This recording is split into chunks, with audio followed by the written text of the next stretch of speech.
Andy and Kalu. This is class 3 of our Tarot and Kabbalah series. And the other guys know usually we start with a discussion to see how everyone is going, what's been coming up for them in the week, in their work as well, in the path with your esoteric work, not like you met some friends for coffee, but what's coming up internally and in relation to the external world. And then we usually do a practice and we have the lecture for about 30 minutes or so. And then if there's time, a second practice after. So we're in the discussion part, just the floor is open for anyone to share what they've encountered this week in the wild. Yeah. Any reflections on the magician or the high priestess are welcome as well. Yeah, or other questions about tarot or things you've been studying. But that was a good point that you brought up, Sarah, about when we are at a crossroads and if we are feeling the push internally to advance spiritually, then there's going to be resistance because remember, it's one of the three forces that are called for to create anything. So the bigger the creation, the bigger the resistance will be. And we have to push through that in the same way that when a baby is born and new human life into the world, there's a tremendous amount of resistance and pain that has to be overcome by both the mother and the baby in order for the baby to exist in the world. And because it's a new life, so those three forces are very, very strong.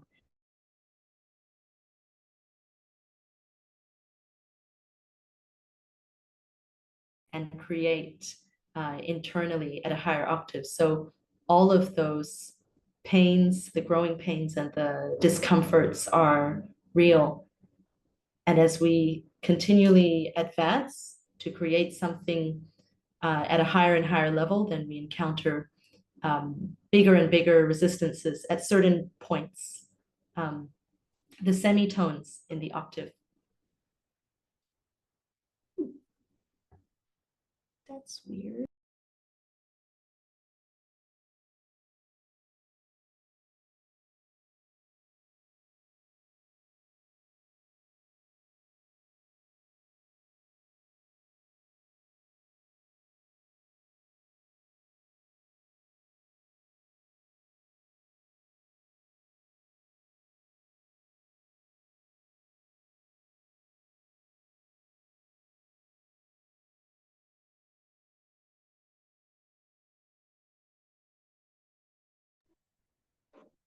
Um, Hey guys, sorry, I'm just trying to catch up. I see the class is about Tarot and Kabbalah.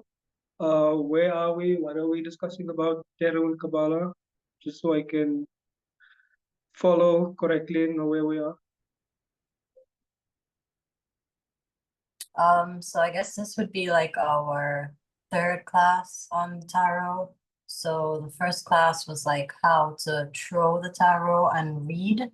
And now the last one would have been, I think, the first card, which is a magician. And I think the second one, if I could recall correctly, was the high priestess. So we're discussing like the arcanums, like going downwards, like each card individually, what it means and whatnot. So this is a third class. I'm not sure which card would be next, but they would give like a breakdown on how to read it and what comes up and that kind of stuff.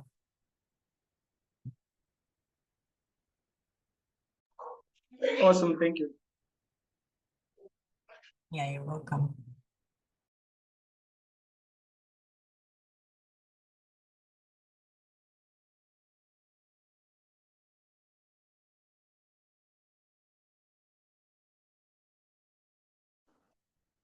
Okay.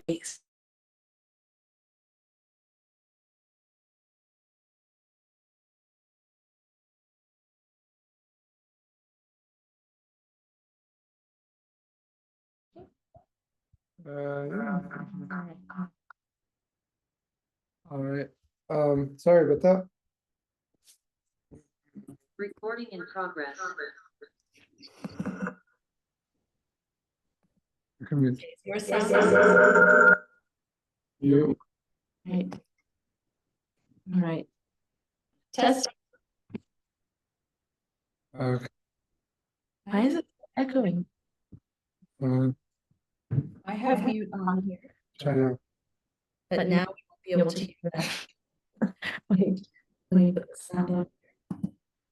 Testing. Just. Wait.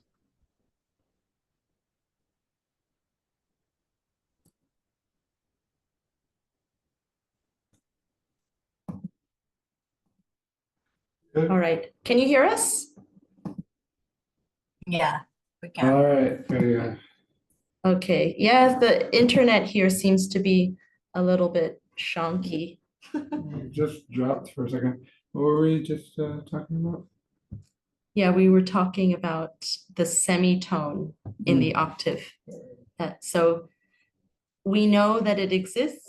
We know that it will show up as we push to make for any project, any undertaking, much more so that of a spiritual nature. And then when it comes, it's for us to decide, are we going to make that extra energetic push to jump over the semitone, or is it going to knock us to the beginning of the octave? But every time we try to move up, we're going to hit that point. And as we try to create at a higher and higher level, that feeling of needing to overcome big challenges, like some of the missionaries who went to certain cities found they had all kinds of challenges when they were trying to open a new Gnostic center, like with their visas or with suddenly having their lease canceled and all kinds of things to try and, it would seem, force them to give up. But then when they overcame all of those challenges, then the new thing they were trying to create settled as a new creation. And then it can grow from there. But that's generally how it works. So if you're coming to a semitone, if you're coming up against some big resistance, that's exciting. That means you're about to move into the next note up if you can push and make it over the semitone. Yeah. Also, when we're early in the work too, and we haven't really been in the work for too long, so we're just going through first chamber. Basically, even before we get consecrated, sometimes I don't want to talk about it, but like realistically, right? Once we have moved into starting to do the work, we already starting to get the tests internally. So, I mean, there's obviously the guardian. More than likely, if you're still here right now, you've at least passed the guardian of the threshold from Judas. But some of these tests, right, we don't have conscious memories of them if we don't have like a lot of consciousness in the astral. So obviously there's other guardians, there's the elemental tests, things of that nature. And those things come around too as we get to a new test or challenges. There's natural tests that we're going to be going through. And as we're about to advance or pass one of these tests, that's when the resistance comes up as well. And I know that a lot of instructors talk about how when you get initiated into the second chamber, then you will be on the path of initiation and then your elemental tests will start. That's like a textbook perfect story, but it doesn't always happen like that. And you don't necessarily need that ceremony for it to happen, as Adonis was saying. It can happen much earlier, and a lot of instructors see that. Yeah. It can. The thing is, the path is internal. So if our being sees that we've made that contract internally with the being to start moving forward on the path, even if we started off as single practitioners, like for example, we've been studying Gnosis for a very long time before finding a group, more than likely we've had some of those initial trials. Whether we pass them or not is irrelevant, but they've probably already been triggered and we've been going through them. Right. A fail just means you're just going to get the same test again until you pass it in recurrences. So, and also with tools, practicing by yourself, you are capable of passing tests as well if you're in self-observation and doing things of that nature. But it is very common, right, when we're early in the work to have a lot of those elemental tests. So there'd be stability, lust, anger, people getting angry at us, financial things, um, overthinking, feeling like we want to leave the work, having some mental resistances, all these things are all related to the trials. Feeling like your mind is going crazy. So, and then, the thing that wants to pull you out of the work is usually like one of the guardians.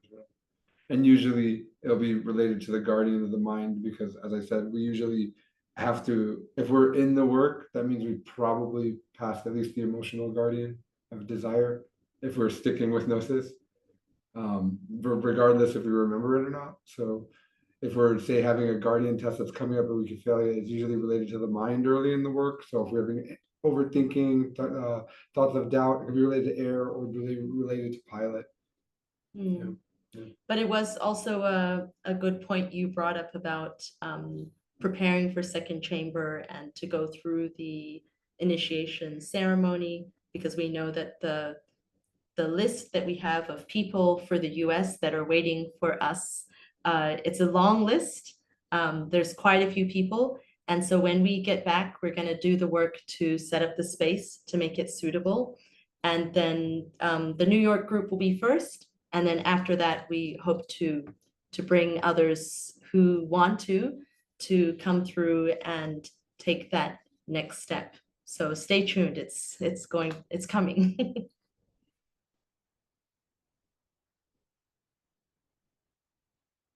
Kalu, how are you? We haven't seen you in the previous classes. What's new? I'm glad to be here. It's been a hectic journey to get to this meeting itself. So it feels like, so I think maybe since we last talked, the internal battles have started for me as well. A lot of times, and I think that's what really drew me to jump onto this call, because I wanted to ask about, maybe I guess the bridge between tarot and numerology really interests me, because, as I'm going through these challenges throughout life, which is a great thing, I'm understanding, because that means these are opportunities to awaken more consciousness. So I'm taking that, you know, I'm taking these opportunities and not necessarily seeing them as like, depressing or challenging moments. And so, and as I'm going through these challenging things or these opportunities, I'm seeing so many numbers, sequences just come up.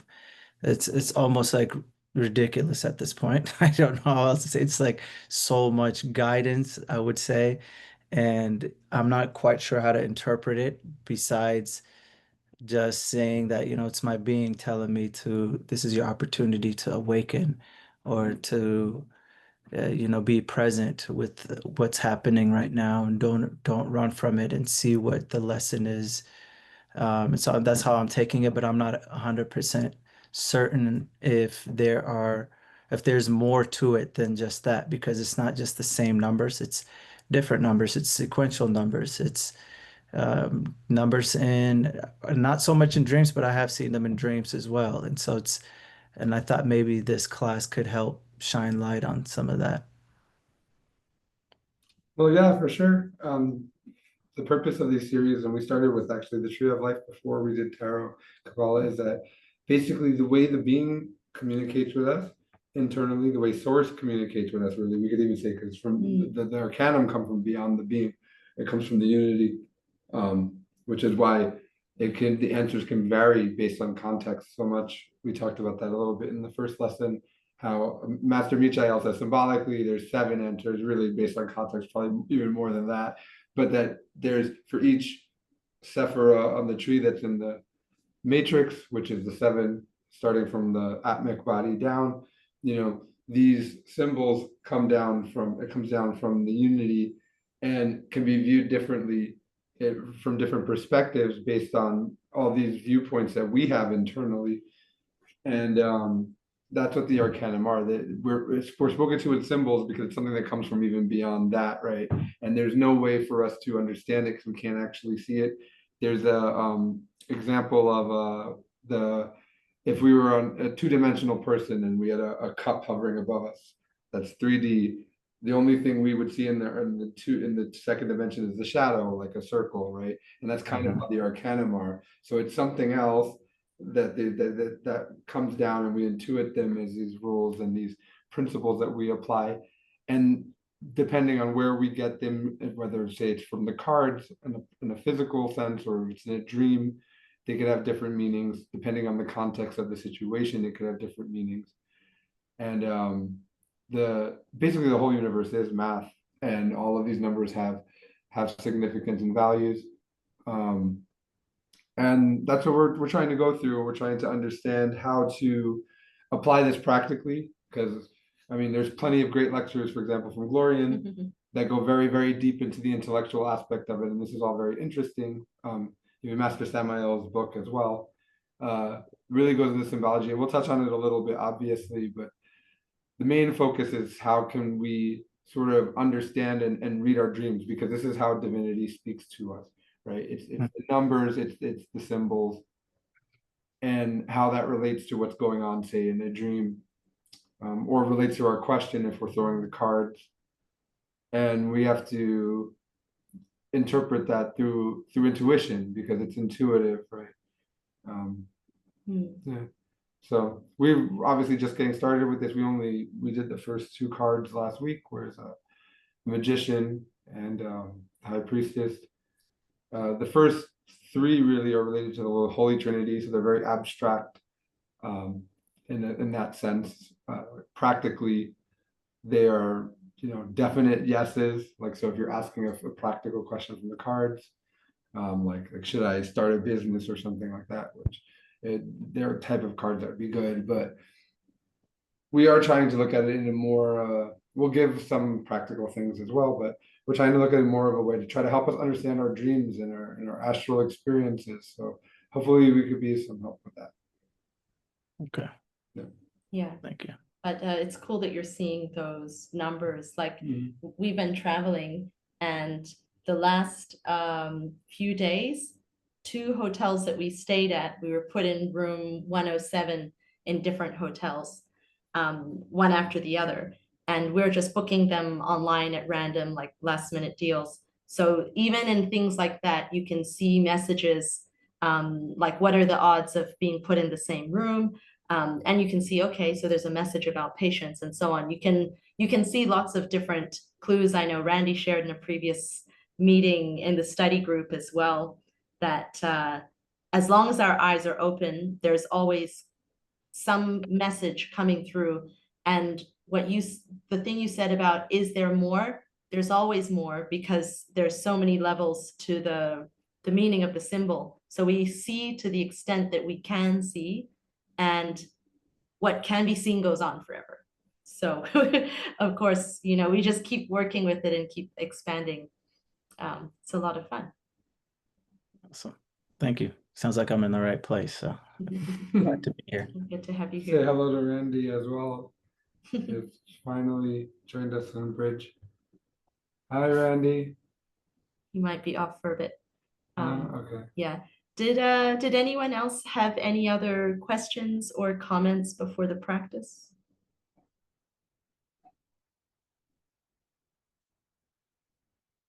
Yes, Jasmine. Just a quick one. So can we ask, I do remember Adonis mentioning this. Can we ask questions that are not a yes or no? Or would it be just harder to decipher, or is it just a certain way that we have to do it? Because sometimes when I think about, next time I throw the cards, like what questions can I ask? And there's always a question that I want to have that has an explanation. So maybe, I guess I would like to know, is there just more that I have to learn to understand from reading the cards? And it always has to be a yes or no answer, but I can get more of an explanation just by reading the cards? Or how can I set that up? If it's a practical question, it's usually suggested to be yes or no. So like if we're asking about like, should I go on a trip, or like, should I start a business, or, will I find a partner, something like that. We can ask more abstract questions. Usually we would reserve that though for something with a spiritual sense, since the cards have the deep esoteric spiritual meaning. So we have like a, advice. We could ask, say, like, what should I get advice on my spiritual path, and then see what arcanum comes out, because directly those arcanum, they really point to an aspect of the path, each of them, and a point in the path. So like that would be an example of an ambiguous question. But usually if we're like looking for something like practical, it's suggested to be yes or no, because you can't really get like a maybe, you know what I mean?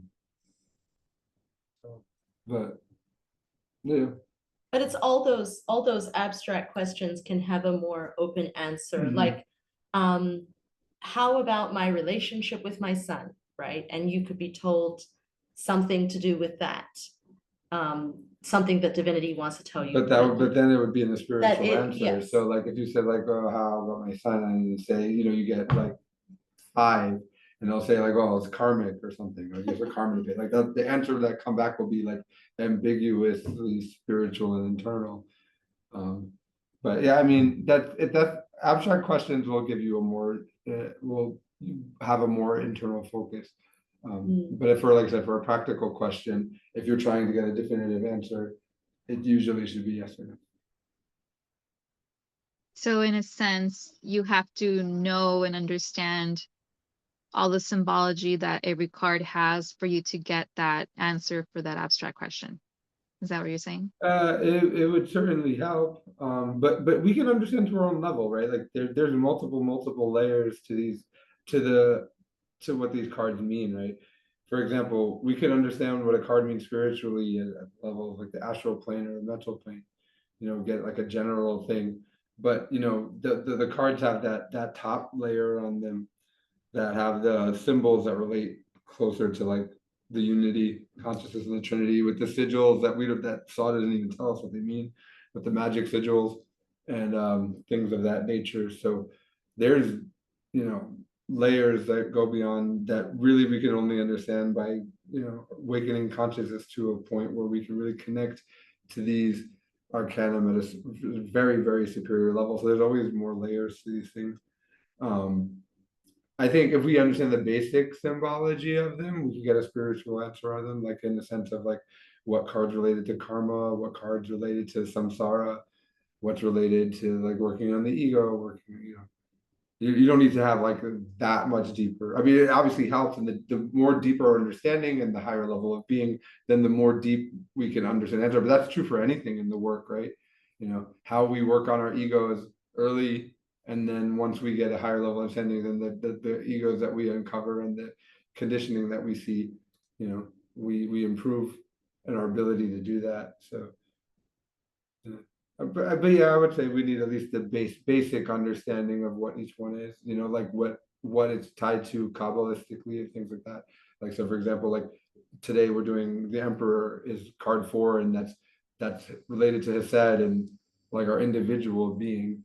We should probably know that to intuit what it means spiritually, but I don't think you need to know every single thing on the plate for, it would help. You could maybe help a little bit more, but it's not necessary. Yeah, and, Okay, and thank you you. don't have to necessarily remember all of it in one go, because it's a lot. So, we open the book as well. Like if you get a number in a dream and you have some knowledge about that number, and then you want to read more, you can read the entries in the books, and then you can meditate more, and then with all that, then you come to some kind of conclusion. Yeah, they'll get the book but we'll have the entries on both the card and also on the number itself.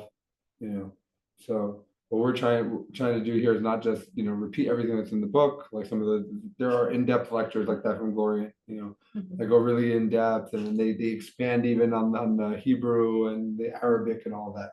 And it's interesting, but we don't want to like just repeat someone else. We're trying to synthesize it down to one being a little bit more simple, and two, trying to give you some ways that we intuit and help you understand how to, how possibly that these things fit together without overloading it, Yeah. I think it's a good point to go into the practice Yeah. now. Okay. Okay. So we'll turn off our cameras.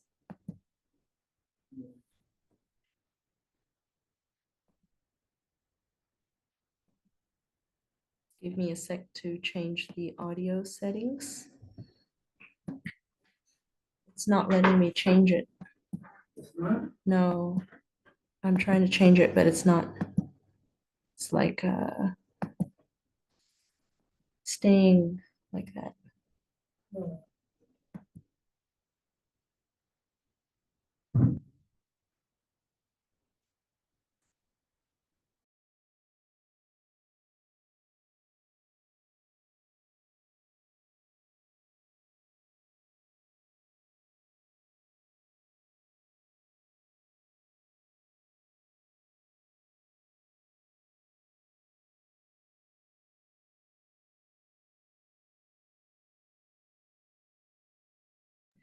So we can't change the setting on the computer. That just means that the mantras might cut off, but we'll introduce them so you guys know what they are.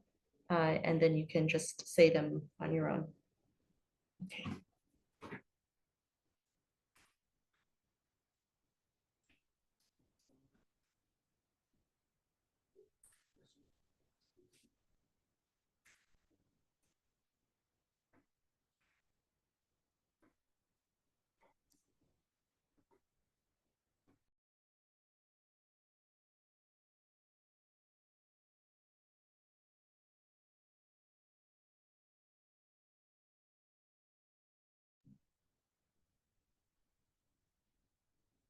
Coming into a comfortable seated position, allowing the breath to fall into its natural rhythm, running the awareness through the body, getting comfortable.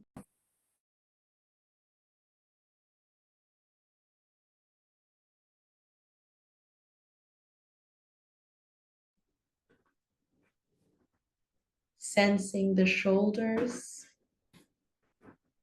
So much tension is often hidden here. Maybe even giving the muscles a squeeze upwards, downwards, moving the neck from side to side.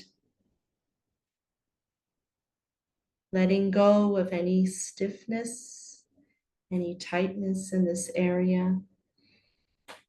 And then sending the intention to allow the body to relax very deeply. Noticing the place where we are sitting, how it feels, whether we're on a cushion, the floor, the bed, or a chair. Feeling all of the sensations in the body with the intention for the body to relax deeper and deeper.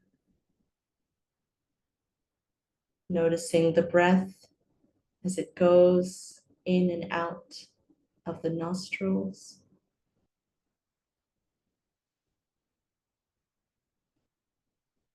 We begin with a prayer internally within the heart, having our awareness within the heart space, feeling here the vibrations, the pulses, the energy, feeling the being, and saying internally, softly, "Oh, my being, my God, my Father, my very own internal divinity.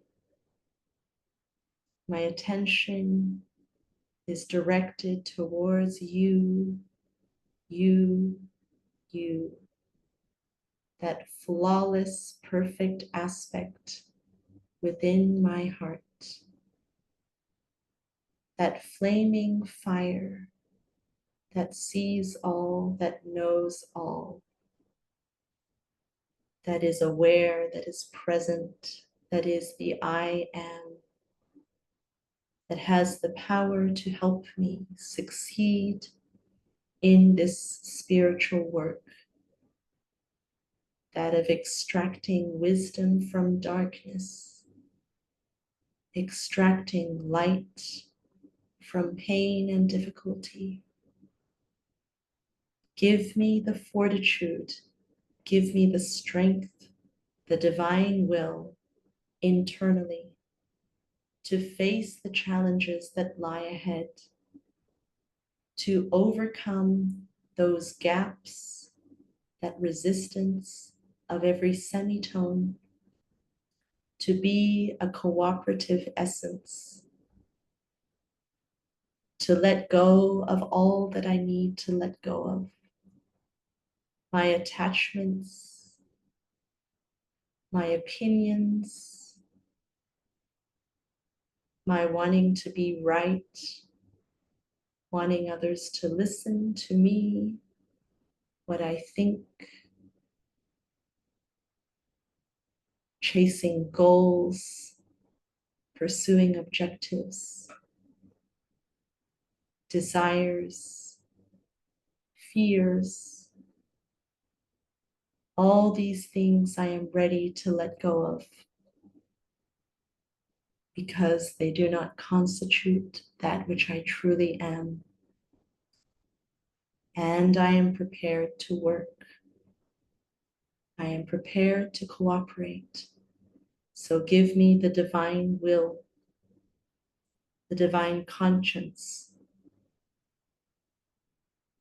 to be able to fight, to overcome, to let go, to reach for my closest help, my divine mother, to reach for her at every moment. So be it. So be it. So be it. Now the mantra, Aum, 3 times. Aum.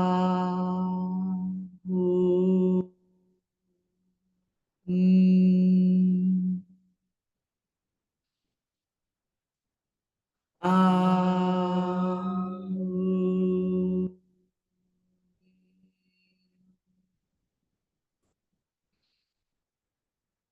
Aum.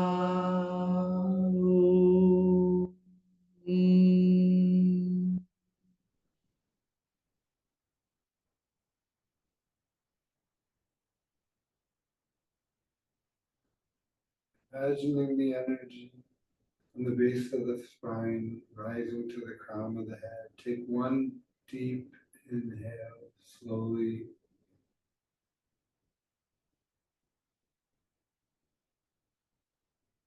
Holding at the top, feeling the energy in the crown.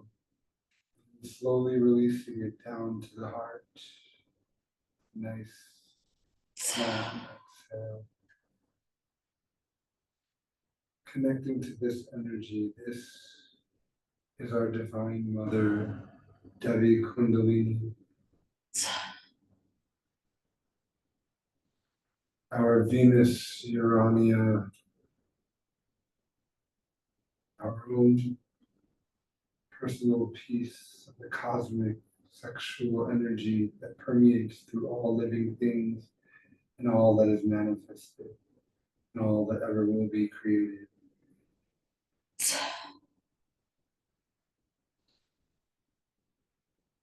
Feeling this energy, we will say the mantra Io 10 times to help us awaken and connect to the Divine Mother fire of the solar plexus.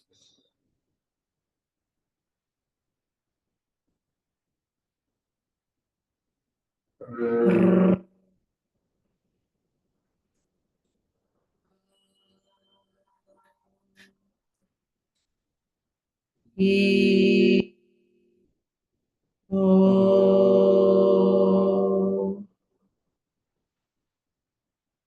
R E O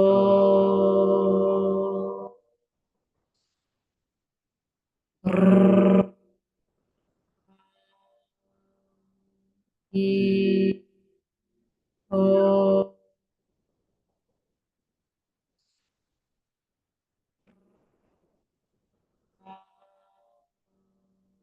E O R A E O R A E O R A E O R A E O R A E O R A E O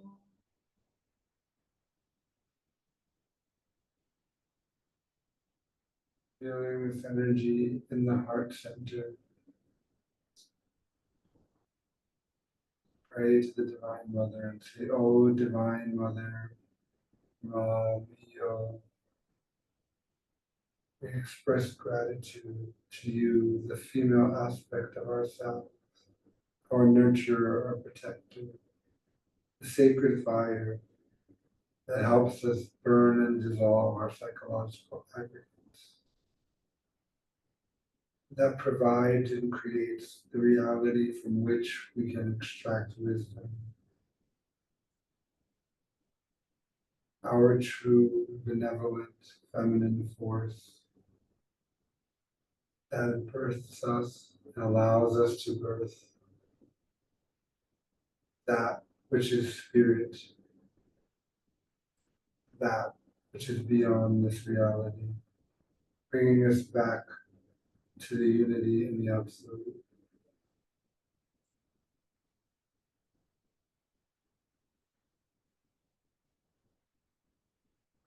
Gratitude and humility. We express this to you, Divine Mother.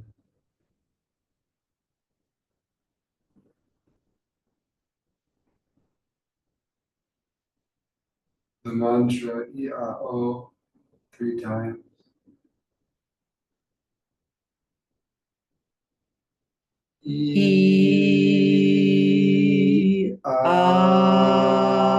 O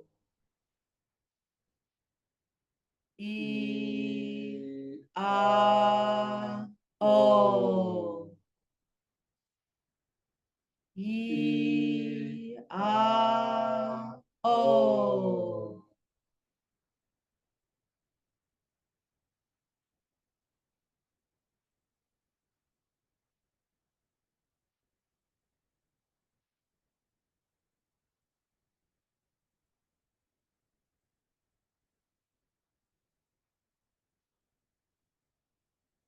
Imagining the Kundalini rising at the back of the spine, the mantra S 7 times.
connecting the fire of the Pentecost to the mantra Iao.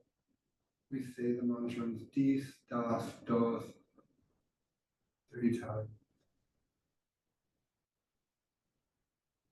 D.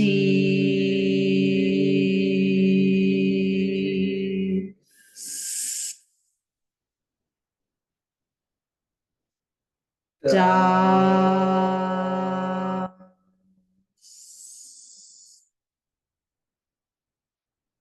Dos.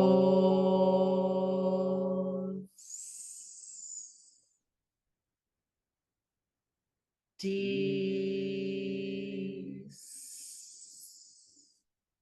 Das.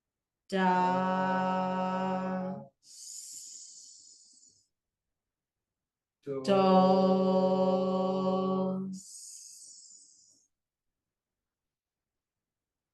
Dis.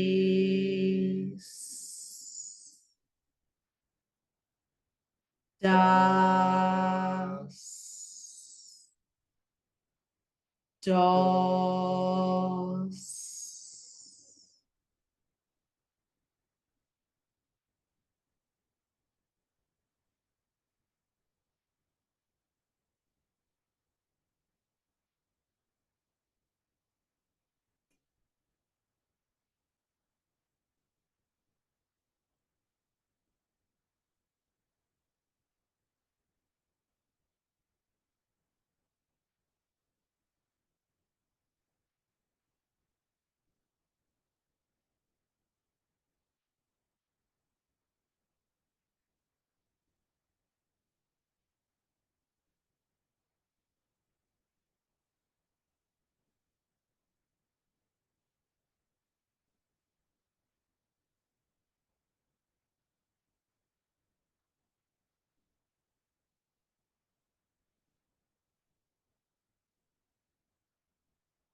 Sitting here, we resonate.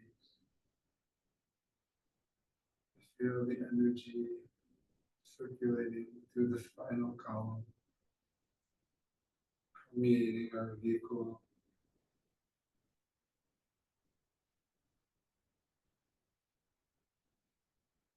As we return from the practice, we should try to hold this energy, focus it up into the crown chakra and our heart center, allowing us to connect with the superior emotions and the superior intellect, and to absorb the lesson that we are going through. Slowly, we can start to move, coming back, our fingers or toes. As we return back from the practice, I like to say that the light in me and cherishes the light that's within each and every one of you. It is the multiple perfect unity that resides within each and every one of us. Namaste, my friends, in your return from the practice. When we are ready.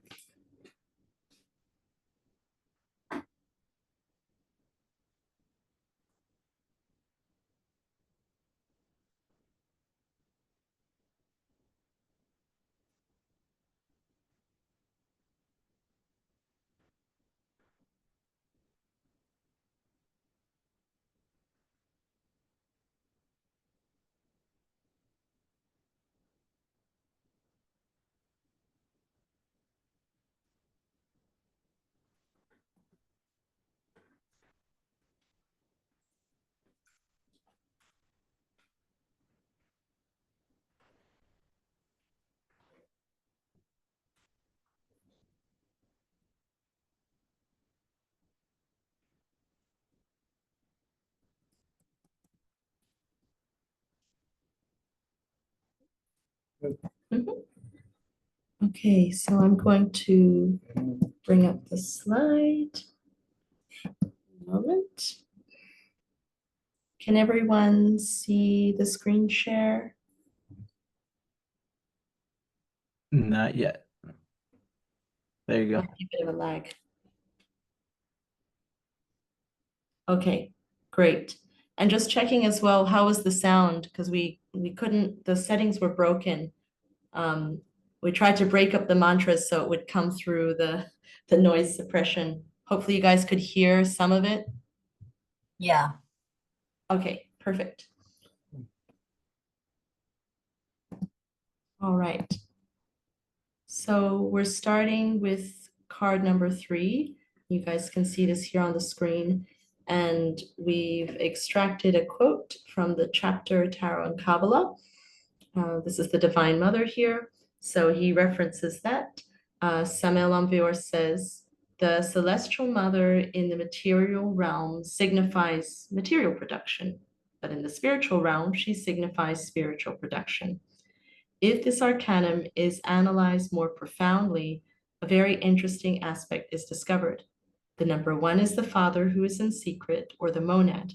From him, the Divine Mother Kundalini is born, thus forming the duad. Then this unfolds into the number 3, which is the Father, Mother, and Son.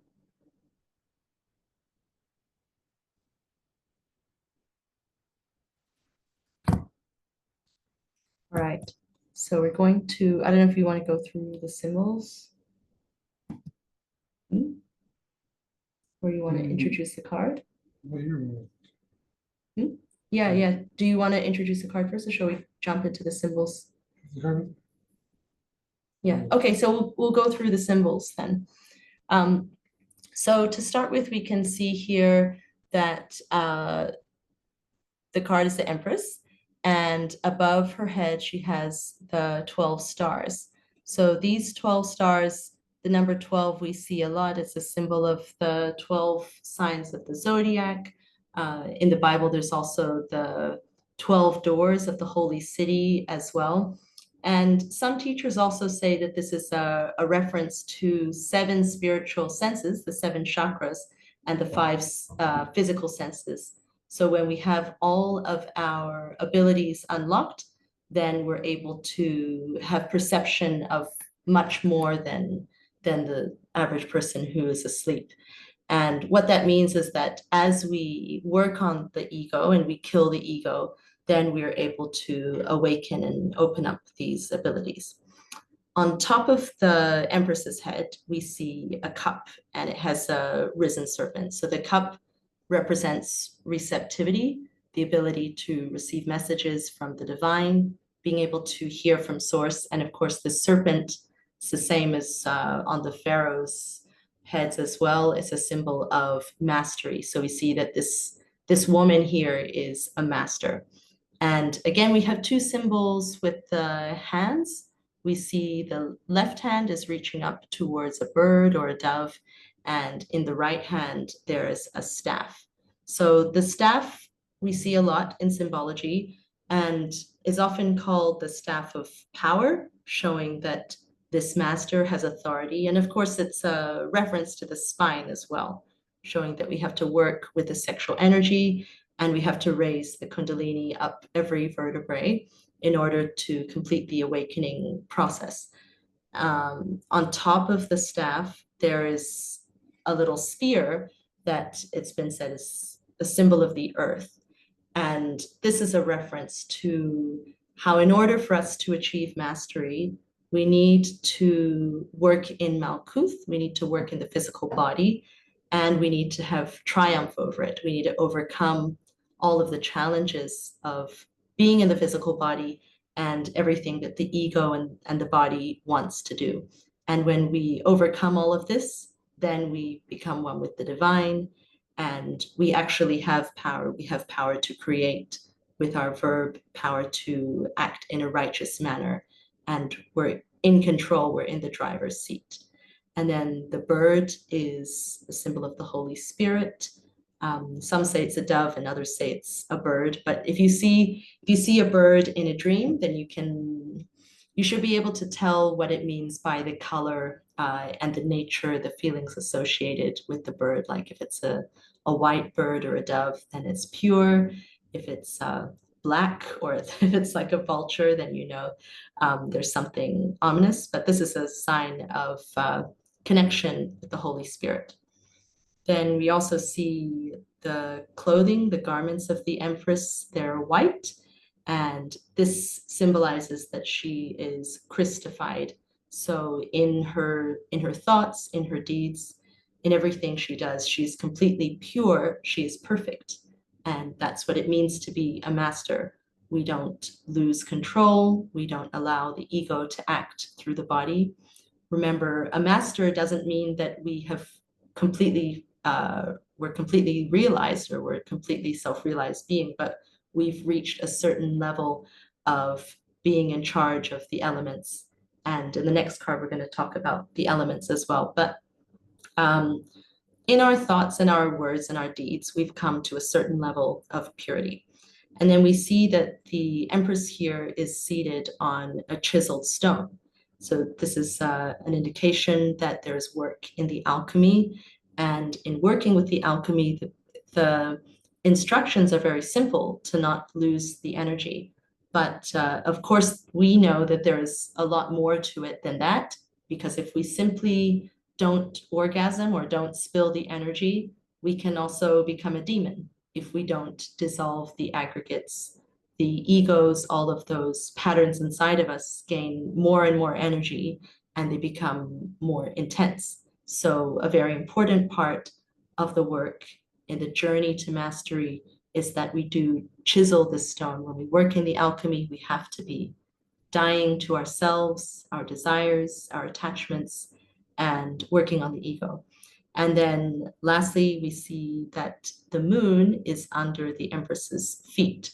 So this is a picture showing that she has conquered the lunar nature. She's conquered mechanicity, because our goal is to take our moon, our lunar aspect, our hidden subconscious aspect, including the dark side of the moon, the part of us that we don't see, we don't understand, but that others can often look at us and see, but we don't see ourselves. That's the part that we have to uncover, discover, and work on, and then come to a point where we've conquered it. And that's why it's under her feet. So she's conquered that lunar nature. And when we are master, we've taken our moon and we've converted it into a sun. Yes. So the third arcanum, right, is the Empress, and it's really related mostly to the Sefer of Binah. And when we're talking about the third aspect of the Holy Trinity, we're talking about comprehension and understanding. And the Fohat, right, from Theosophy, that's the energy that binds together spirit and matter. In this quote, Samael mentions another version of unfolding of the Trinity, which is Father, Mother, and Son. Not to be confused with the Father, Son, and the Holy Spirit in the sense of, in this aspect, we're looking at the divine spirit. So Keter would be the Father, and Chokmah would be the Mother in the sense of the aspect of the feminine principle. So if we're looking at the cross, we have the masculine that's descending into that feminine. And then at the center point is where we see this conciliatory force that allows manifestation to exist in the sun, in the sense of more be our individual being, right? That is born from this union of spirit and matter. And in an aspect, the conciliatory force, this Fohat, this cosmic sexual energy, really is, our own individual piece of the ayin, or that energy potential that, it's like the Yoda quote, right? The force that surrounds us, it binds us. It's in everything, right? It's that energy that's just there beyond consciousness, right?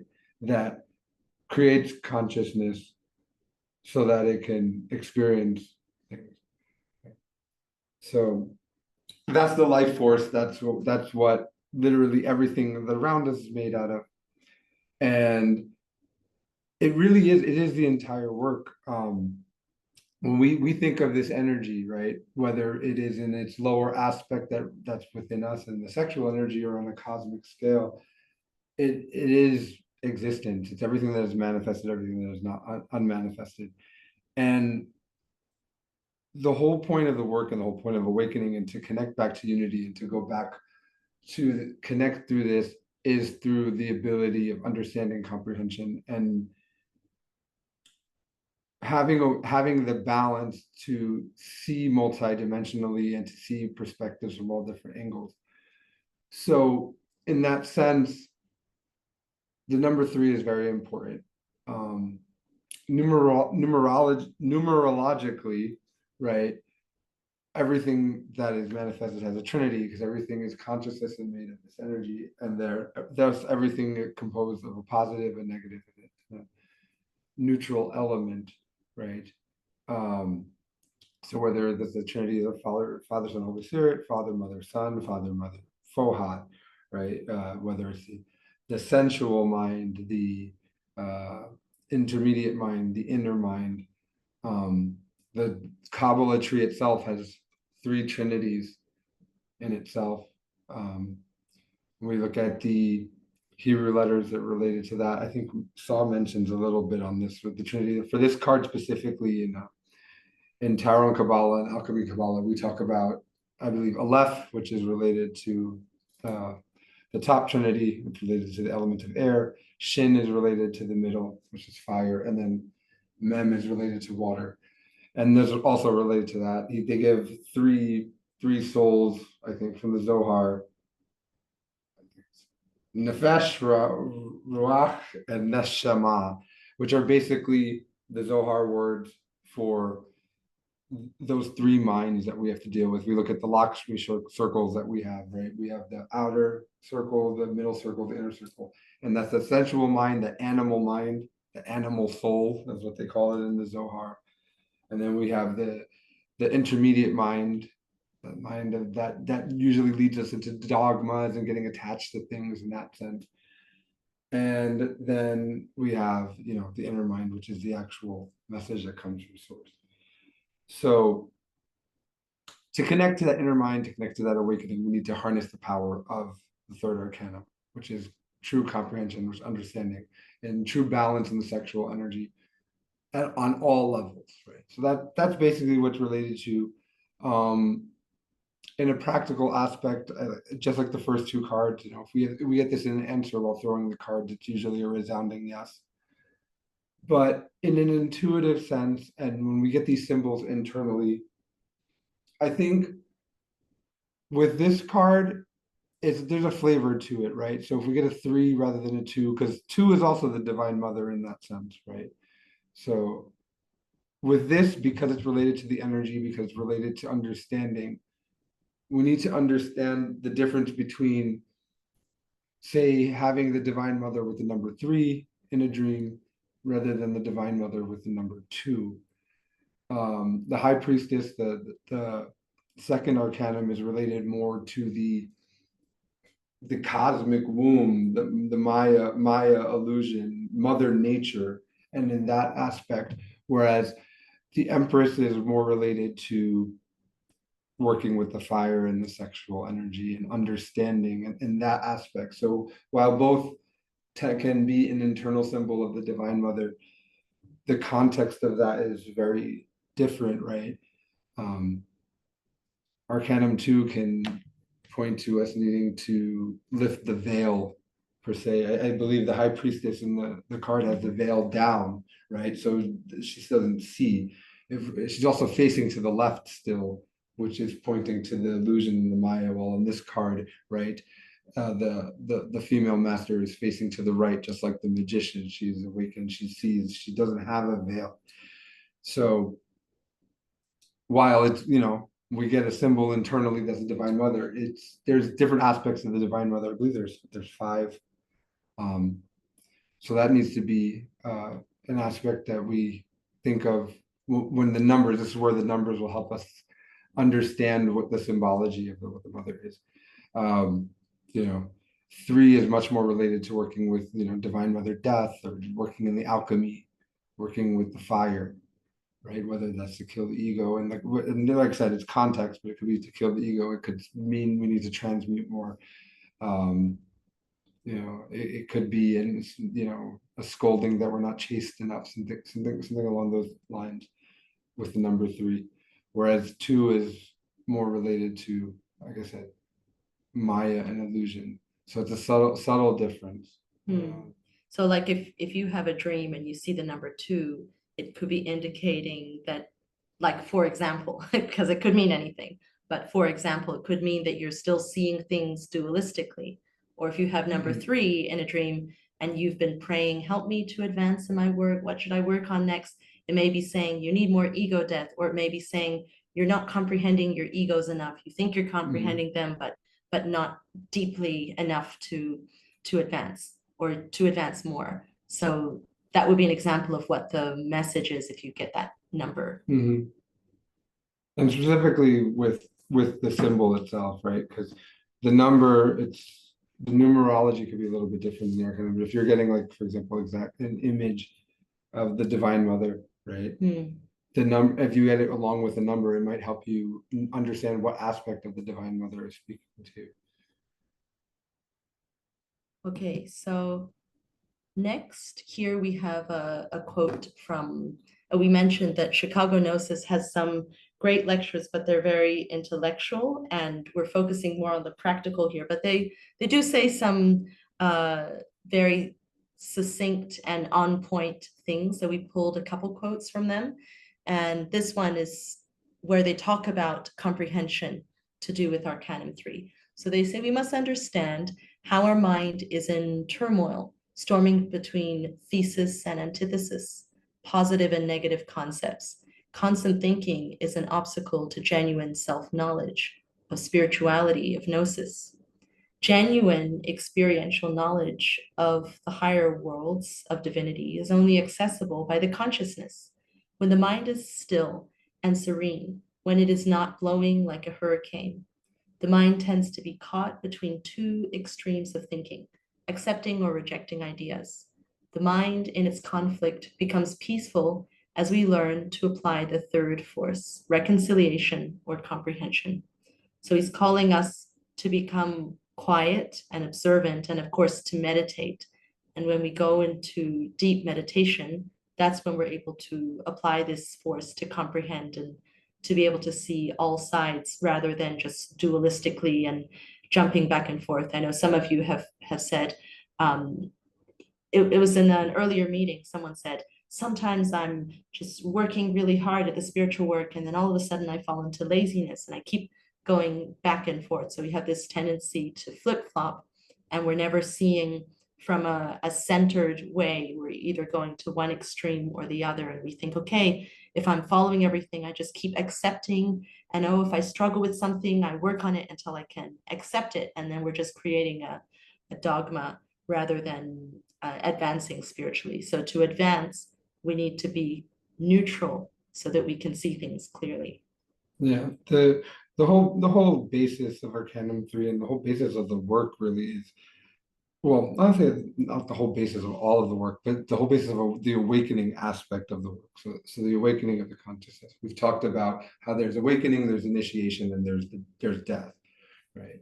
And that's the trinity of this spiritual path, right? So these are 3 things that all need to happen, but they don't necessarily happen in parallel, and there's different stages. But if we advance too much in one way without doing work on the other ways, then we can stagnate and actually fall off the path.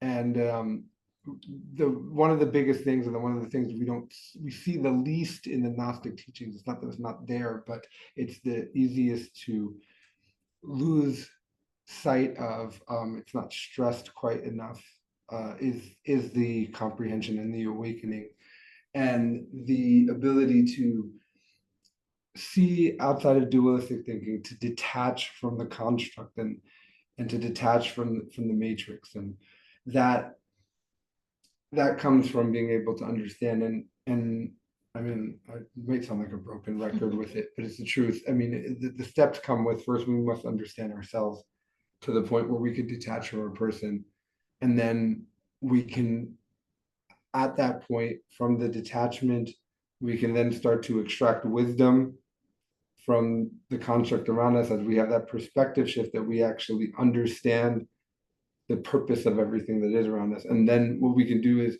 by understanding others, so instead of getting into conflict or to getting angry or disagreeing, what we can do is try to, whenever we disagree with someone, try to understand their perspective. And by understanding more perspectives, we can actually extract wisdom from the construct around us. But we can't do that until we first understand ourselves to pull out of our own attachment. Because while we're still attached to a paradigm, we can't possibly understand someone else's paradigm. So we have to first fully awaken to that minimal level where we're detached from a person and we realize that we don't exist in any type of way. Because there can be, the aspect of, well, I'm not a person, but being is a super powerful thing, and I'm attached to being devoted to this external superior being that's really actually also me and just a higher, subtler version of myself that maybe we don't have a attachment to. But when, in that sense, it's really still a sense of identity, right? If we were to do like regular pride, right? You have arrogance, and then you have like inferiority. Well, if you're just like, oh, well, I'm nothing and I'm miserable, but my being is really powerful and I'm just that. Well, we just, we can dissolve the person's ego, but then we've added another layer of conditioning, maybe from another level, that puts us in, we're in servitude to an aspect of ourselves that also doesn't exist at a higher, subtle level. It's important to be completely understand that everything is illusion, even beyond this, so that we can constantly keep working and to move through that. We come to that comprehension, then we can actually start pulling wisdom out of everything else by understanding everything else. And that comes from literally just understanding. I did the work with the fire, the initiations. We need to do that too. We need to actually create those. Well, not create, well, maybe create, but in most of our cases, it's to regain access to them, just to be able to incarnate them in the sense of, for example, if you awaken to a certain level and this body can't, like, physically doesn't have the capabilities of, processing the information, well, then you have to incarnate the higher bodies. And in the same token, all around that, well, you have the death of the ego and other conditioning, right? If you never kill that, well, then it just, put you back to sleep and something else. So all these things have to happen, but they don't necessarily happen together. And each one is actually related to one of the three forces of the Trinity. So the death being the Father, and the initiation is related to the Son, and incarnating the Christ and all of that.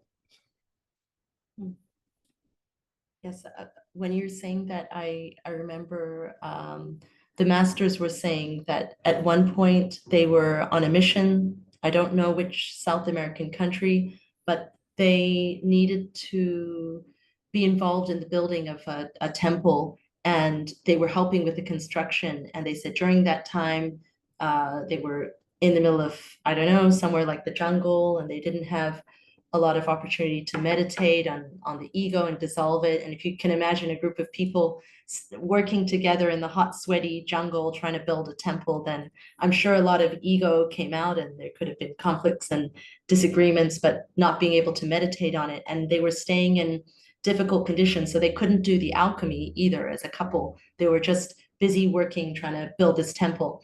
And they said for those years, the factor that they were mainly involved in was just sacrifice, and they couldn't, at that time, it was not conducive for them to work in the other factors. But then, of course, as time went on, then things changed and they found themselves in another situation, and then they were able to come back into balance. But it shows that the work in those factors isn't always 100% balanced every day, every year.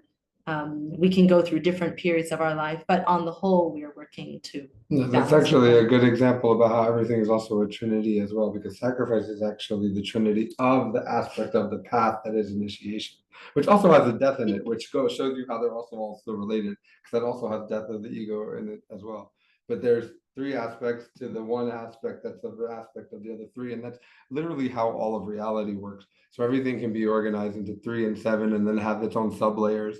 So like if we went into I don't know, we're coming up on Hesed, but if we went into like the Atmic world where our being is, that also can be organized into 7 layers if we got more deep into it or something, and or 3 layers and things of that nature. So the math is there through everything, and then but 3 is that it's the 3 Building in block. 1. It's a 3 in 1. It's that force that makes everything happen, right? Because on a meta level, there's just this energy, whatever focuses into one point, it creates the I, right? The demiurge, whatever. Mhm. Just because created from this created, that's consciousness, right? That's actually the layer down of that. That's our unity consciousness. And then that doubles itself so that it has something that it could go into itself and then allow that energy now that was just floating there to come through and animate life. So Yeah, the point is that it's mathematical, and the summary of 3 is that it's like an aspect of the Divine Mother, the Empress, that has to do with comprehension. And comprehension comes when we are in a balanced manner so we can see clearly. Okay, so from VM Lakshmi's book, he brings everything way down into a very simple, practical way. We've been talking about comprehension, and now what he's talking about is even before we try to comprehend. So he gives 3 types of ways that we have to address ourselves so we can come into balance, so we can start observing. Because comprehension is something that comes when we've been observing clearly, we've been seeing the things that are arising in our impulses, in our thoughts, in our emotions. And after we've observed them, then we've taken them deep into meditation and we're gaining understanding of the egos, and then we're working to dissolve them.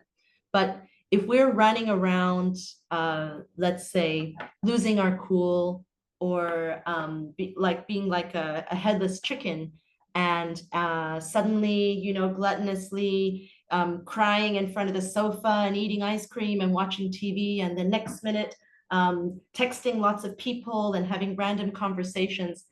It's not like those individual actions are wrong, but it's sort of all over the place. It's a kind of chaos. So before we can come into a way where we can start to observe, to see ourselves, see our impulses, we have to reach a kind of a general equilibrium. So that's why Lakshmi's advice brings us a very simple, practical starting point for those who are just beginning. Like, we don't know how to observe.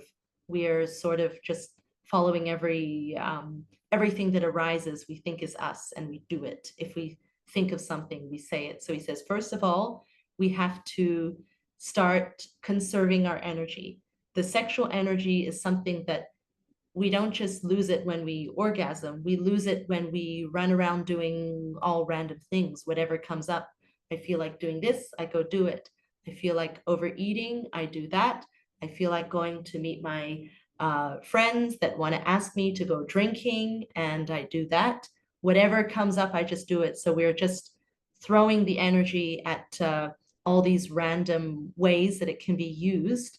And this is something we have to start to restrict, because in the beginning, that ability to do the key soul and to hold awareness throughout the day, we actually can't do it. It's like asking something impossible. Oh, just hold your awareness throughout the day.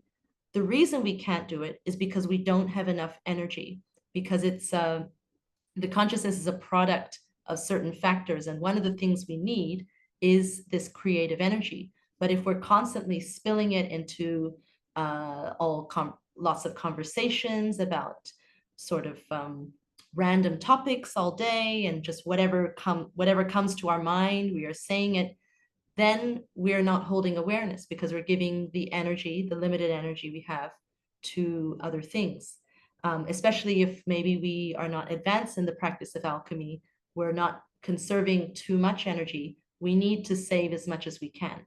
So when he says to preserve the sexual impulse, he's not just talking about not orgasming. He's talking about saving this energy so we can use it to hold awareness. And then he's saying to examine the mind. If we're constantly lost in thoughts and just thinking nonstop about all random things, then we're not able to observe. So we need to get our mind not completely under control, because that's a long process, but to a certain point where we know when there's thoughts and we're not daydreaming or fantasizing all day. I've had people in Gnosis come to me and say, I don't know why, but I have a problem with fantasizing, and I fantasize a lot. And they're trying to see, how can I get this under control? So it's just because you are studying Gnosis, it doesn't mean that this is something that wouldn't be a challenge. It's some people have to start here and learn to begin to control the mind from in their day-to-day activities. And then the last part is the feelings as well. So our feelings have to come into balance for us to observe. So if you think about, if you're having these big spikes of emotion and you're constantly just like a violent animal swinging from side to side, then this is going to keep happening because the movements are so sudden and big that we can't observe. Whereas if you can turn this wave into something softer, then you're able to observe it. You might still have things like anger or disappointments and sentiments that arise, but because they're not wild, you can see them and observe them, and you don't necessarily need to let them express. You're not suppressing, but you quietly observe them internally, and then you can take them into meditation. So it's really what he's saying is, if we want to move towards comprehension, first we have to start with a general balance, and then we can start observing. And as we become more and more neutral, then that will set us up to be able to take things further into meditation, to understand others' points of view. Also, too, just real quick, I skipped on the Hebrew letter is Gimel. We obviously don't go too deep into the Hebrew letters, but Gimel represents the spinal column, so it's just more pointing to that aspect of, again, this is the creative energy. And also the 12 stars, 12 is a significant number for 3 as well. I mean, the addition is like 1 + 2 is 3, right? But it's the specific flavor of that 1 + 2 = 3, showing that this is comprehension, this is binah, but it also points to da'at, and that hidden sephra, where it's the center point at the cross of light, or whatever, the tetragrammaton, right? So it's that the vertical line coming into the middle line, and that middle point is the third force. And that's knowledge. So we go from comprehension to knowledge. And that's the doorway back to the unity. So it's important to understand that it's only through comprehension can we go back through that doorway that Jesus talks about, right? Straight is the gate, narrow is the way. Anything else, anything that, is like overly devotional, anything that is overly intellectual, if we're out of balance, if we're not balanced down to the smallest point there's paths that we can avoid the abyss, but just get trapped in that center triangle. And we need to be diligent and always questioning and pushing until we escape the illusion, because the illusion is all of it. So, and only through this force can we move past that.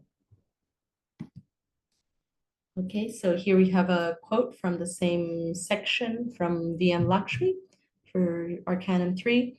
He says that it is said that man was made in the image and resemblance of God, not because of the form man had, but because God has no form, but because of the power he gave him in the word. So again, it's pointing back to the creative energy, which is connected to the word. And it's only those who become true human beings who are able to bring all of their elements into subjugation and become a master, that they have power with their word. They're able to speak and things happen as a result. I remember, I think we've shared this before, but the masters were saying they were preparing for a convivence, and one of the masters made a comment like they were all going to have the same topic or something like that. And because she said that just as like a joke, then when they were about to give the convivence, they brought their papers and they said, oh no, we've all prepared lectures on the same topic. So what the master said actually manifested in a very short amount of time. And this shows the power of the word as we continue to dissolve the ego and we purify this energy, then it becomes a pure creative force. It's neutral. You say something and then it, in a way, it can happen. So that's an example of the powers that come with this process. Okay, so next we come to card number 4, the Emperor, and we have a quote here that summarizes a lot of what the guidance under this card is about, because it's a reference to 4 and the 4 elements, the 4th way. So this quote says, when we speak about the 4 ways, we must comprehend that the 4 ways are really one. This way is the narrow and straight way of the razor's edge, the path of the revolution of the consciousness. So like what Adonis was talking about is that the way back is very, very narrow, and there's a lot of paths. I don't know, for whoever was in the meeting before this, there are a lot of paths that lead us to a good place, but not back to source. And there could be like devas and attractions and powers and magical lights and all these kinds of things. But we are trapped in the second Plato's cave. So if you saw the meme that had the first Plato's cave and then the second Plato's cave, or when Neo goes out of the matrix and then there's another matrix outside of that where the his powers are still working on the machines. It's not that there's another matrix. It's that in the machine world, he realizes that he's still able to use his power. Well, another illusion outside of the first illusion, we could say. So this is showing us that there is a path, but it is a very, very fine line. It's a fine path that we can veer from. But as we prepare to walk it, it's all about conquering the things that we are facing in the here and now.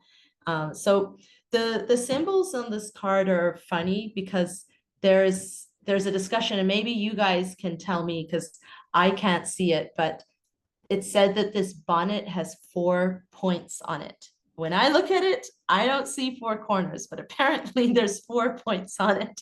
So if someone can tell me where they are, that would be great. But the points, according to Samuel Anveyor, are a reference to the 4 elements that need to be overcome. Or maybe the artwork has changed. I don't know. But to me, it's a round bonnet. Anyway, it doesn't matter. But the 4 points is a reference to number 4. And the 4 is the 4 elements that we work with and we have to bring into balance in order to become like the emperor, to become a master. So we see that he has the snake on his bonnet, and that shows that he is a master and he is in perfect balance. Again, he's also sitting on the chiseled stone, just like the Empress. And inside his stone, we see a cat. And the cat is meant to be a representation of the fire.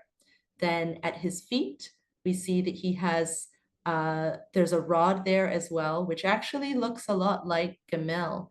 But anyway, that's just my brain seeing connections.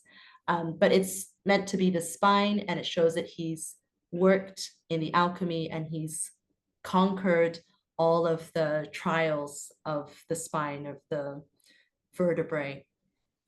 And so he's an emperor. Yes. Yeah.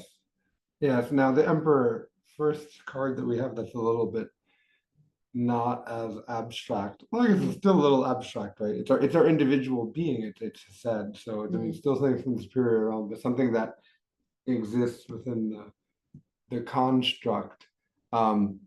This card, if it's the answer when we're throwing the card. Oh, I just see Kalu. Did you catch? Yeah, it's the Yes, fire. yes, fire. This card, if we throw it, if we're throwing it and we get this as an answer, it actually usually means that whatever question we're asking has already been answered. So it's already manifested in the superior plane, so that it's already done, even if we haven't seen it yet, right? So regardless if it's yes or no, it just is that whatever is going to happen is going to happen.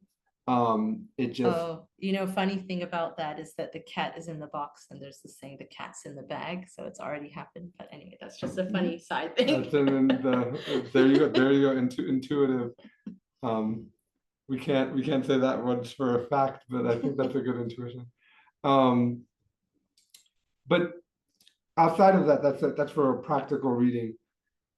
With this is the being, right? So obviously it could be good or bad depending on the context, similar to the magician, but I think this is a little bit more grounded.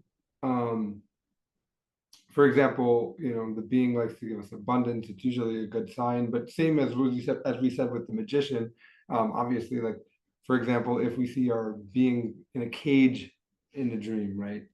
That could be the example that we're not hearing our being because the mind is getting in the way. The cage is usually a symbol of the mind, for example. But I think it's a little bit more grounded when we're talking about directly the being, whereas the magician is more like source. It's like the father's father. And it's like really like cosmic. And usually, like, if we get it in a sense, it's more of a symbol of the path. I think when we see the emperor, it's a lot more grounded. It could be the being trying to tell us something directly. We have to use the context of the dream, right? So, depending what's going on, if we're getting this arcanum in that sense, and the number as well can point to the arcanum, but also, as we said, numerologically. Numerologically, that 4 has a lot of significance with both the elements, the 4 ways. It's fitting actually in this card too as well. I believe the Hebrew letter is Deleth, and Deleth is door. It's one of the only letters I've actually went in when we talked about Da'ath. I talked about how Deleth ayin tav, the door to see the way. And I think that's not a mistake that Deleth is the 4th letter and related to this arcanum, in the sense of we had the 3rd arcanum is right before this. There is no card for Da'ath. It was a hidden sphere, right? But we have the 3rd arcanum, which is the Holy Spirit, and it's the energy, and had the 12 stars that point down through Da'ath. We get to this, and that's that doorway, and the being is on the edge of that doorway. So it's really important, how we understand the balancing of the quaternary, the 4 elements, the 4 lower bodies of sin we have to overcome, all these things. The 4th way really is both balancing the elements in this physical construct and also within our lower bodies, but it extends even into the superior planes. There's cosmic principles that need to be balanced. Rajas, Tamas, Sattva. Right? They taught us that in the classes, mostly in reference to food, but they actually are cosmic principles that directly relate to our 3 centers. So when we think about that, we have to balance on a practical scale, a lower scale, we have to balance our lower emotions, our lower intellect, our sexual impulses. That's like a baby version of the cosmic principles that have to be balanced as well, similar to how like our work in alchemy is our personal version of Da'at on a larger scale. So these things have to happen. So all these things are seen down and through, and 4 really points to that, and then the balance that is needed on the path, and that balance on the razor's edge. So it's an important number for that we have to remember. If we get a 4 in a dream, it's the being, which is always good, but also it can be balanced. So we have to be able to intuit that based on the context that comes through as well. Also, it could be also a reference to the quaternary itself, so the physically manifested universe, especially if it comes along with a number 3. So the Trinity that descends into the quaternary is us, right? The Trinity being not the Holy Trinity, but the Trinity of the Atman Buddhi Manas, so the being, Gebura, and the soul. So the two souls with the spirit, that Trinity descends into the quaternary, which is our physical body. So four can reference also the quaternary. Also geometry with Yeah, I was gonna say, you can see these numbers as shapes as well. So Yeah. you might see a triangle inside of a square, and that's a 3 and a 4. Yeah, so like 4, if it's like you're getting it with it like a cube, is more than likely representing like the quaternary in this lower aspect. I mean, the cube can also be like the work perfected, but I don't think any of us right now have a perfect cube. So outside of like, unless you're getting shown the cube to be like, oh, this is what you should work towards, a lot of times the a cube can be something in the physical, so something coming down into the physical. So like a triangle coming down into the cube, triangle with a 3 can be that instead of the upper fourth. So sometimes that pair together can reference that as well. Something's manifesting. Yeah. Actually, I could share an experience in that. There was one time I had a interesting, just it was really super subjective, but I got off a train, a subway, and trains are indicative of like getting on and off the path. So when you get off a train or you're getting on a train station, it means that you're either like, you know, about to face a test or you just passed the test and you're advancing to the next level. But I remember I got off a train and I stopped at there was like a concession stand at the train. I got a bag of Doritos and like a square chocolate bar. And somehow through that, because this is how you intuit things, how I was able to intuit that like the chip was the spirit descending back into matter.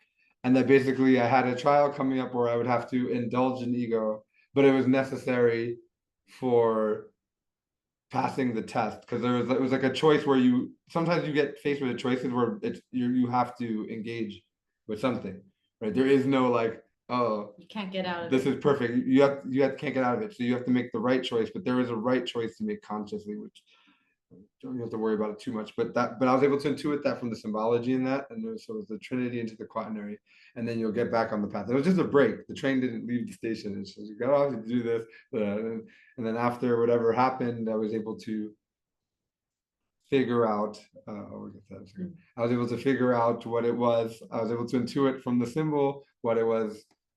Stayed on, had my antennas up, and made a conscious decision, and then eventually you get back on the train. Actually, I think I got back on the PATH train. For those of you who've been to New York, there's actually a train that goes to New Jersey. It's like a subway called the PATH train, which was a not so subtle symbol. But this question right here. It's just about the 4th way. She wants. Yeah, the 4th way. Oh yeah. So the 4th way is relates to Gurdjieff, and it's about balance. It's the sense of, so we have the way of the fakir, the way of the monk, the way of the yogi, and then there's the 4th way. And basically all of the ways are related to a path that favors one of the centers being a little bit out of balance. So like, let's say if we're like a Christian monk and we're very, very, very devotional, and we get into a spiritual level where we grow spiritually just through the heart center, but we say neglect the intellectual center, or we're a little bit out of balance, that'd be the way of the monk. So the way of the yogi would be if we were more intellectual than devotional, like in balance. The way of the fakir, I mean, that's what we say for the 3 ways. With a little intuition, I think that the actual 4th path, if you were to actually go really high in esotericism by abusing the sexual center, would probably be the left-handed path. If we're like using it, but we don't obviously teach black magic. But I don't think the fakir necessarily wakes up consciousness, not even in a conditioned way. But it's an example. But it's an example of using the physical body. But I'm going to try to awaken by just being through the physical. And that center, so the motor instinctual center.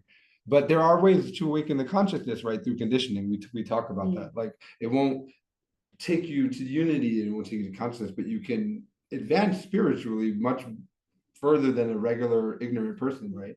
And to an aspect, I mean, there's saints, right, that came up through Christianity. How many, That began to levitate. or like those like really impressive meditators that would be the path of the yogi. You have these like guys that go into the mountains and glow and stuff when they meditate. At least this is what the YouTube videos look like. So I don't know, but like that type of stuff, right? Like they're clearly like they've advanced, they've awakened to a very high level. Because you think about it like this, right? To actually go back to unity and then leave these bodies, we have to get down to like 0% conditioning and have the comprehension to go there.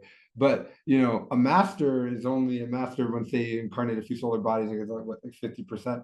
So like to an extent, right, you can have masters with degrees of initiations that are masters and they've done a lot of work and are way more conscious than a regular person, but they can still have like a 10% blind spot that they don't see, and that can happen on like the path of the monk, right?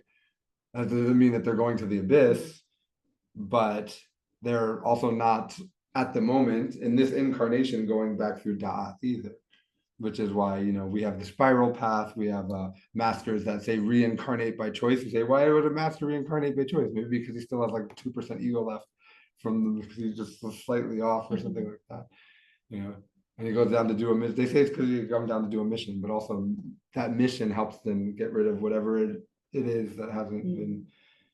But actually, it's a fitting question to talk about all this because Tarot 4 is about balance, like in its practical sense. For us to overcome in this area, we have to balance the elements. And in the Alchemy and Kabbalah book, Samuel Lanvior says, here are these practices to work on subjugating the elements so you can have dominion over them. So you can command, you shouldn't let your anger be out of control. You need to learn to command the element of fire, for example. And he gives practices it's like the beginning of working with elemental magic, which if we're going to become a magician and be able to conquer these things, then we can learn to start working with these forces in a more intentional way. And also someone who incarnates the being, right? So just, baby master. Or a Buddha, right? Actually, maybe even just before mastery, before the soul calls body. But you've conquered the fourth way, like you've conquered mind, emotions, in the sexual center in the lower triangle. That's a Buddha. So according to Master Samael, so that person would have mastery over the elements in the sense of we gain mastery over the elements at the beginning of the path as far as psychologically, where we can have equanimity and balance, and we're mostly non-reactive, but the elements could still have subtle effects on us. And also doesn't mean we can necessarily command the fire and command the water externally, but someone who's a Buddha can actually command the elements externally pretty much at will through their connection to nature and stuff at that point, because they've removed enough of their conditioning that they can connect with the elementals, both in like the elements themselves and also plants and things of that nature. So that comes along with it. So it's fair to say the emperor represents the awakened mind ruling with conscious will, which brings order and balance. Yes. So conscious will does come from our higher aspect, right? It is our conditioning that keeps us from being able to connect to the divine willpower, right? Which is why that's Caiaphas, the evil will that gets in the way, right? In a sense, Caiaphas is our Lucifer. You can Lucifer is the amalgamation of all our egos, and Caiaphas is breaking down to the Trinity, right? So it's the Trinity is the three demons.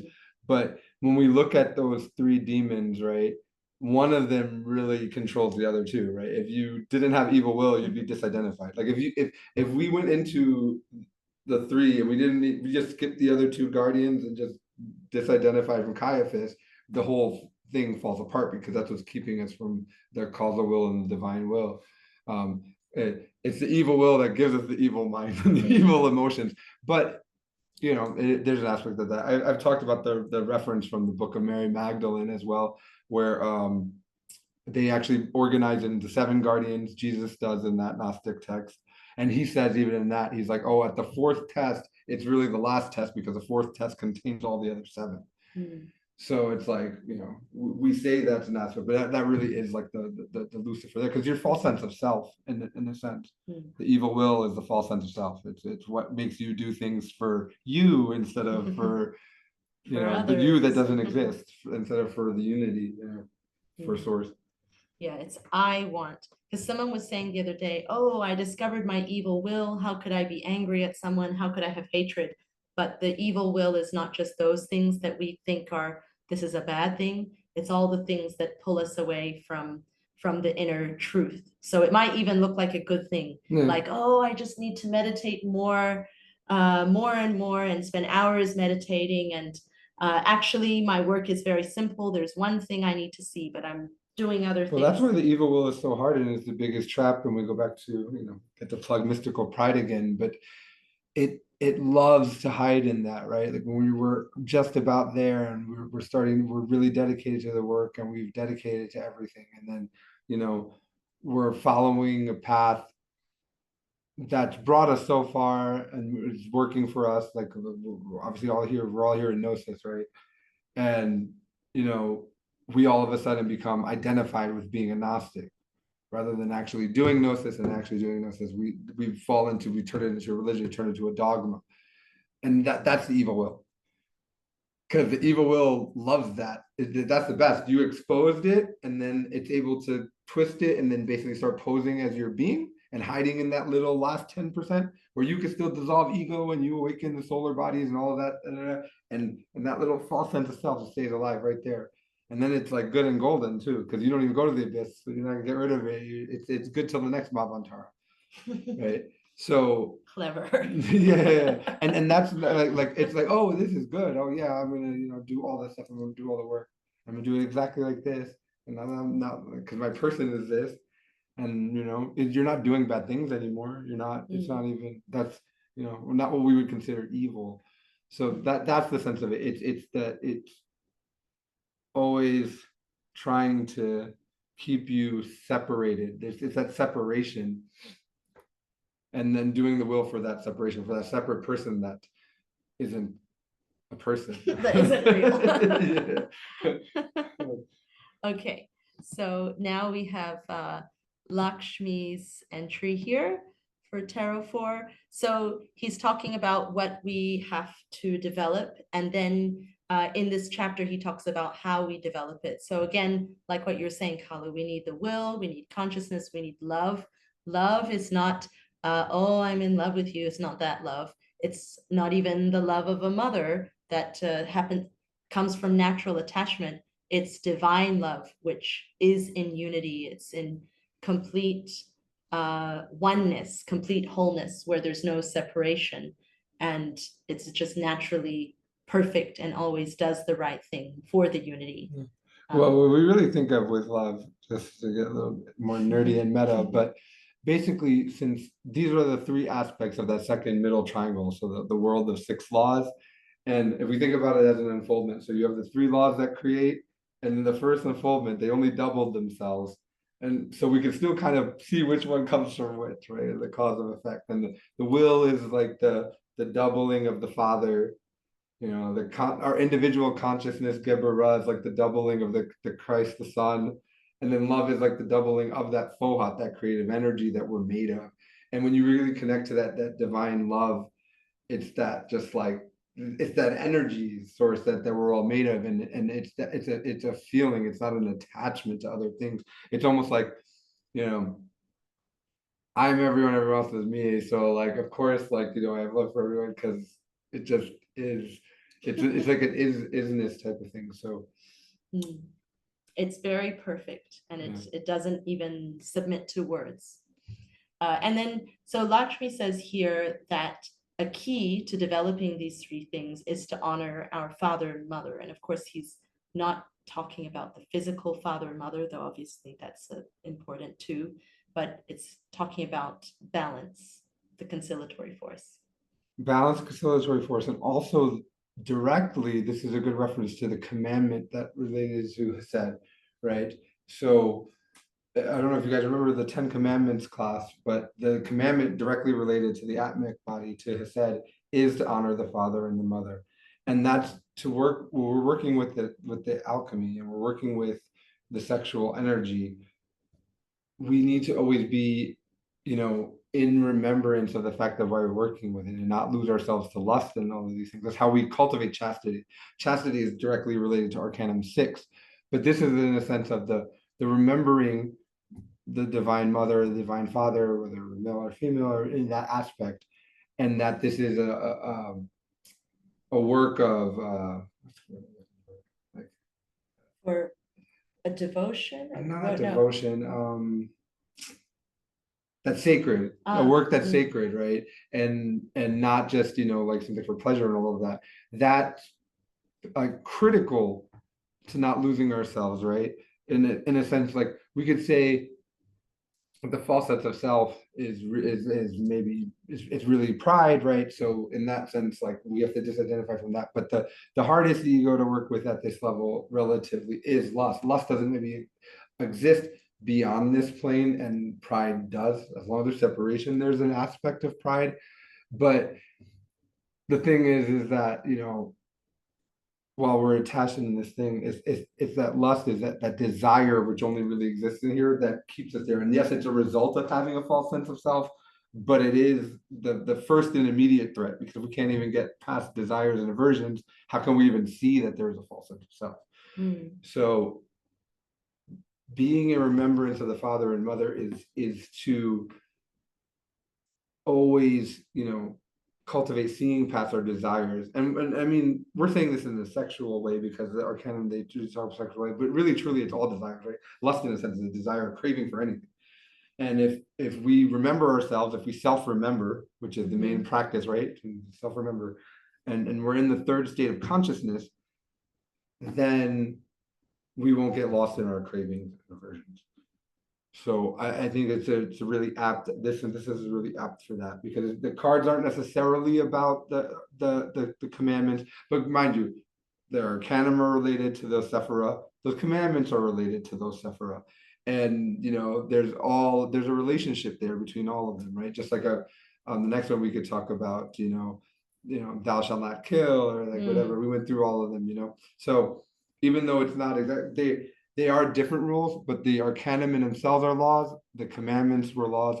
I think they say, like, for example, when Moses, we said when Moses came back with the 10 Commandments, what he was really given was the Arcanum on the slab anyway. So those commandments are directly related to these internal laws that come with these Arcanum as well. Yeah, I've seen Jasmine's question about the numbers in numerology. I would say that some could be related, but some not, because they're like how tarot has become like the exoteric version of it, where it's used as a party trick, and it's all about chasing desires, and do they love me or not, and am I going to get a promotion? In the same way, the way that people use numerology is like, oh, if, for example, if they say number 1 means the start of something new, well, that sounds like it's related to the father, but then they have all these other things that don't seem to have any correlation. So maybe originally there was some connection, but it seems like it's lost the way all exoteric teachings lose what they once were. So yeah. Also, I think when you're just looking at the number, could be a lot of symbology that's like on top. Like, yes, it's the Arcanum. The Arcanum is one of the answers to it, but like we said, also like something like 4, it's also the quaternary, it's also elements, it's all balanced. And I mean, the numbers can be a little bit maybe more ambiguous than just directly with the symbol, but they usually do point to I was more meaning like if you look at an exoteric book. The numerology and Arcanum are definitely connected, but if you're talking about like the party version of numerology, then I think there's a big disconnect. if that's what the question was. We'll I don't see. think we have time for a practice. We could take some questions. Yeah, I had a, sorry, I just wanted to say to extend on that. My question really was to understand, if we do experience, like how Lou has in the world around us, and the being is trying to speak to us, and then we do experience having all these numbers pop up, and should we follow more of a arcanum meaning? We should be holistic. I think, yeah, I think it depends on the context, right? So if we're just getting a number in dreams, so let's say we just get 6, right? I mean, obviously, we have to look at the context of the dream, but okay, we're gonna think 6 is, indecision, and that's related to chastity and sex. 6 is usually very related to sex anyway, in that sense. But we could also look at 6 in other ways as well. So, like, for example, it's the causal plane, it's Tifereth, it's related to cause and effect and things of that nature, which is also sort of indecision. Maybe that's a bad example, but I see what she means, like yeah. in your daily life, like Mhm. say your friend calls you and then the waiter says, oh, you're on table number 10.